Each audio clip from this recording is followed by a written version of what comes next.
Hi everyone, this is Kelsey, your Navigating Neopoet workshop leader, and today we're going to use the search tool to look for specific content on Neopoet.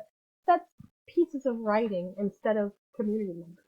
So we're going to go to Tools, Search, and here content is already selected, so that's perfect. And in our search box, our keyword is going to be what we're interested in. So I like Halloween, so I'm going to see if there's anything about Halloween written at Neopoet. When I click Search, I'm going to see that there's Paul's, what is this? Let's see, this looks like a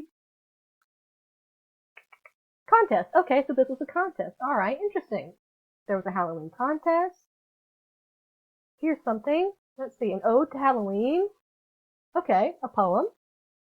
All right, and you can keep scrolling, you keep looking. You can find everything that's ever been written with the word Halloween in it on the site using something like this. There's also an advanced search. So if you only wanted to see poems, for example, you would select the poem box and then you would click search.